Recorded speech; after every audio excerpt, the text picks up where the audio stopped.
2009 డిసెంబర్లో ఆంధ్రభూమి సచిత్ర వారపత్రికలో ప్రచురితమైన ఈ కథని రచించిన వారు పి. సుభాషిణి గారు.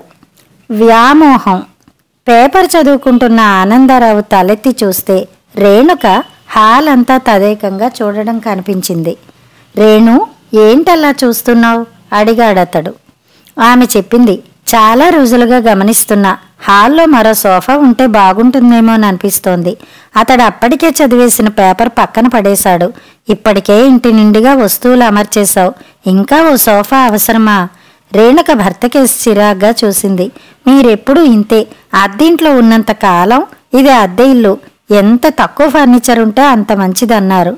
ఇప్పుడు సొంతిల్లు కట్టుకున్నాం, ఇల్లంతా వస్తువులతో నింపేస్తున్నాన్ని గొడవ పెడుతున్నారు. వస్తు సామగ్రితో నిండుగా ఉన్నప్పుడే ఇల్లు అందంగా కనిపిస్తుందండి. ఆనందరావు 15 ఏళ్ల క్రితం ఉద్యోగ నిమిత్తం హైదరాబాద్ వచ్చాడు. చాలా కాలం అద్దె ఇళ్లలో కాపురం చేశాక ఈ మధ్యనే కాసింత స్థలం కొని ఇల్లు కట్టుకున్నాడు. చాలా మందికి ఉన్నట్టే రేణుకకు వస్తు వ్యామోహం ఎక్కువ. కనిపించిన ప్రతిదీ కొని ఇంట్లో అలంకరించుకోవాలనుకుంటుంది. ఇంటికి అలంకరణ, వాడుకునేలా వస్తువులు అవసరమే కానీ అతిగా కొనడం కరెక్ట్ కాదనేది ఆనందరావు అభిప్రాయం. వాళ్ళిద్దరి మధ్య ఈ విషయం మీద అప్పుడప్పుడు గొడవ జరిగినా ఎక్కువసార్లు అతడే సర్దుకుపోయేవాడు.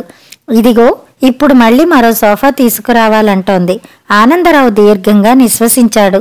రేణుక మనసులో అలాంటి కోరిక ప్రవేశించాక అది తీరే వరకు ఆమె వదలదని తెలుసు. అందుకే తనే కాంప్రమైజ్ అయిపోతూ అన్నాడు, సర్లే, సంక్రాంతికి ఊరెళ్ళి వచ్చాక షాపింగ్కి వెళ్దాం. రేణుక ముఖంలో ఆనందం కదలాడింది. Mummy coffee. అప్పుడే బెడ్రూమ్లో నుంచి అరుపు వినిపించింది. చిన్నోడు లేచినట్టున్నాడు, ఇంకా పాలు కూడా వేడి చేయలేదు. 1/2 నిమిషం ఆలస్యమైనా వాడు అరిచేస్తాడు. మనసులో అనుకుంటున్నట్టు పైకే అంటూ వంటగది వైపు పరుగులాటి నడకతో వెళ్ళింది రేణుక. ట్రైన్ దిగాక టాక్సీ మాట్లాడుకున్నారు. 10 కిలోమీటర్ల ప్రయాణం తర్వాత మా ఊరికి తారు రోడ్డు వేశారే అన్నాడు ఆనందరావు. అవునండి, ఇప్పుడు ప్రయాణం సుఖంగా ఉంది పలికింది రేణుక. ముందు కూర్చొని ఉన్న ప్రదీపు, లాస్ట్ ఇయర్ మనం వచ్చినప్పుడు రోడ్డు పక్కన చెట్లు చాలా ఎక్కువగా ఉండేవి డాడీ, ఇప్పుడు కనిపించడం లేదు వెనక్కి తిరిగి అన్నాడు. రోడ్డు వెడల్పు చేయడం కోసం కొట్టేసినట్టున్నారు.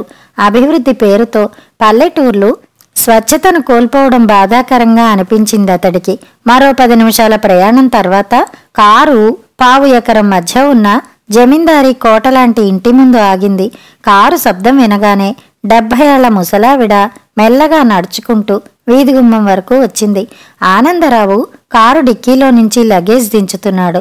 అలికిడికి తల తిప్పిన అతడు ఆవిడను చూడగానే, అమ్మా బాగున్నావా అడిగాడు.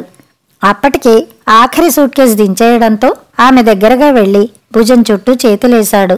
రండర్రా అందామె లోపలికి నడుస్తూ. 2 పిల్లలు రేణుక లగేజ్ చేత పట్టుకుని వెనక నడుస్తుంటే అతడి తల్లితో కలిసి లోపలికి అడుగులేశాడు.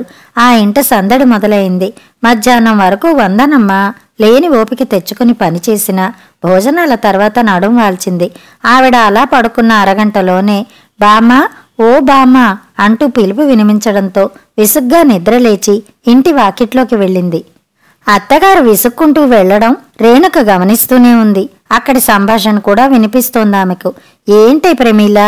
బామ్మా, రేపు వరికోత ఉందే, కాసింత పెద్ద బిందె కావాలి. అవన్నీ అటక మీదున్నాయి, ఎవరినైనా పంపించు, దింపుకుని తీసుకెళ్ళు. తిరిగి నువ్వే వాళ్ల చేత అటక మీద పెట్టించాలి. అలాగే. పక్కింటావిడ వెళ్ళిపోయింది. ఏంటో ఈ గొడవ, లంకంత కొంపలో ఈ 4 బళ్ళ సామాను సర్దుకోలేక కాపాడలేక చచ్చిపోతున్నాననుకో. వందనమ్మ కోడలి పక్కనే వచ్చి కూర్చుంటూ పలికింది. ఎప్పుడా పల్లెకి వచ్చినా అత్తగారి ఇబ్బంది గమనిస్తూనే ఉంది రేణుక. అది లంకంత కొంప. ఆ ఇంటిని చిమ్మి కడగాలంటే 1 గంట సమయం పడుతుంది. ఇక ఇంట్లోని వస్తువులు చూస్తే సిటీలో 10 చిన్న సంసారాలకు సరిపోయేలా ఉంటాయి. బండెడు వంటపాత్రలు, 2 లారీలకు సరిపడే మంచాలు, కుర్చీలు, పరుపులు, దిండ్లు, ఇలా చెప్పుకుంటూ పోతే చాంతాడంత లిస్టు ఉంటుంది. అంత సామాన్ని సర్దుకోవడమన్నా అప్పుడప్పుడు శుభ్రం చేయడమన్నా చాలా కష్టం.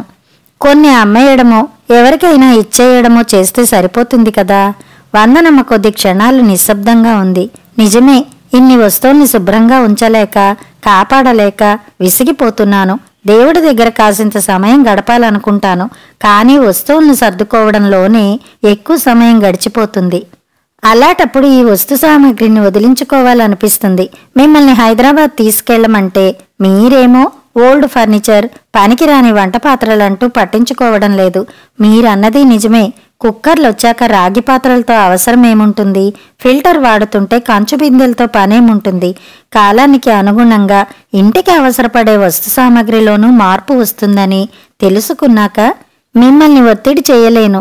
అలాగే ఎంతో ఇష్టపడి కష్టపడి కొనుక్కున్న వస్తువుల్ని అలా ఎవరికీ ఉచితంగా ఇచ్చేయలేకపోతున్నాను. రేణుక మనసుకు ఏదో తోస్తోంది. తను కూడా ఈ మధ్య వస్తు సేకరణ ఎక్కువగానే చేస్తోంది. వయసులో ఉన్నప్పుడు ఆ వస్తువులను చూసి మురిసిపోతాం. వాటి కోసం ఎంతో సమయం వెచ్చించి అందంగా అమర్చుకుని సంబరపడిపోతాం.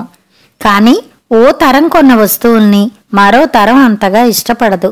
అందులోనూ నేటి తరం ఎప్పుడు ఎక్కడ ఉంటారో అప్పుడు ఒక తరం కొన్న వస్తువులు మూలన పడతాయి.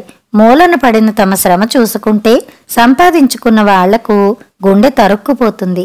ఇది నిజం. సిటీకి చేరిన వారం రోజుల తర్వాత కూడా రేణుక సోఫా గురించి ప్రస్తావించకపోవడంతో ఆనందరావు అడిగాడు. సోఫా అంటూ గొడవ చేసేదానివి, ఆ విషయమే ప్రస్తావించడం లేదేమిటి? ఇంటి నిండా అందంగా సామాను సర్దుకోవడం ఆనందమే, కానీ వయసొచ్చాక పిల్లలు దూరతీరాలకు వెళ్తే ఆ వస్తువులు సర్దుకోలేక వృద్ధులు పడే శ్రమ కూడా తెలిసొచ్చింది. అందుకే నాలో వస్తు వ్యామోహం నశించింది.